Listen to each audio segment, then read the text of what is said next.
So, they're closing your prison. Hello everyone. I'm Pat M. Down. So, they're closing your prison. You've been notified that your prison will close in as soon as 60 days.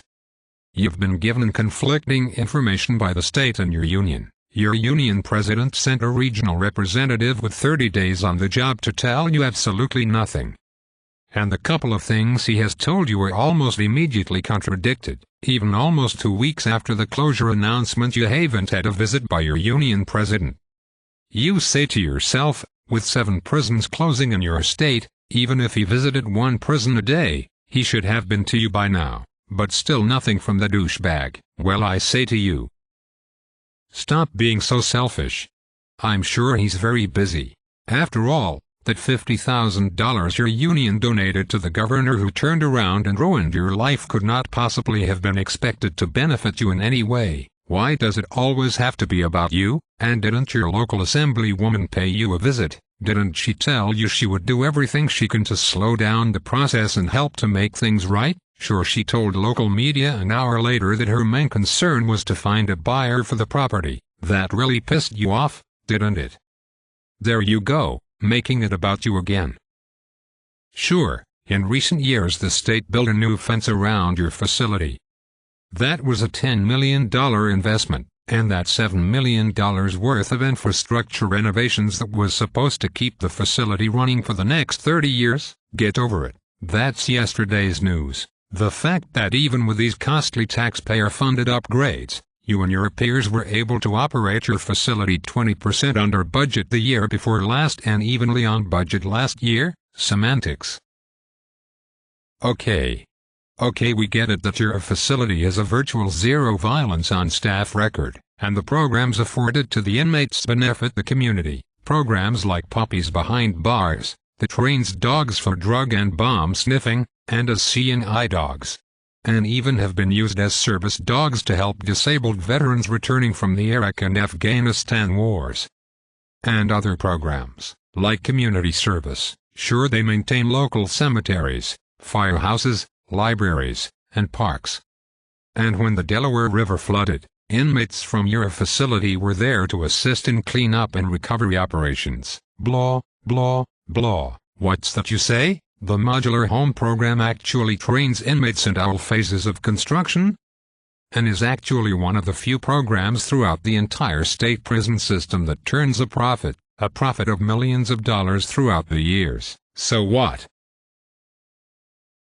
And that charity you sponsor, the one which the prison has hosted for 7 years now, the one that has raised thousands of dollars each year to help the families of local children battling cancer and other life-threatening illnesses? See ya.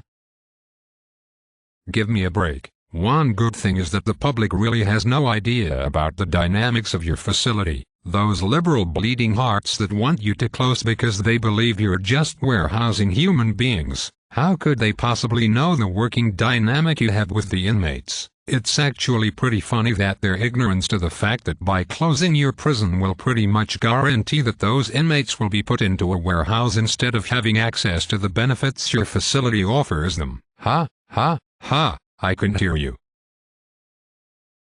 Do you really think that the average taxpayers care that your facility is the closest one to the city? Do you think they care if the inmates can be visited by their families at your facility? Do you think they care if those visits give them a sense of dignity and contact that aids in their rehabilitation? The taxpayer doesn't care about the cost savings by keeping these felons closer to the city. I can guarantee you that the taxpayers are clueless to the fact that their tax dollars pay for inmates to attend funerals of dead relatives, that by shipping them further from the city causes those tax dollars to pay for fuel, meals and hotel rooms for security staff that escorts them to these funerals and deathbed visits. It's only money.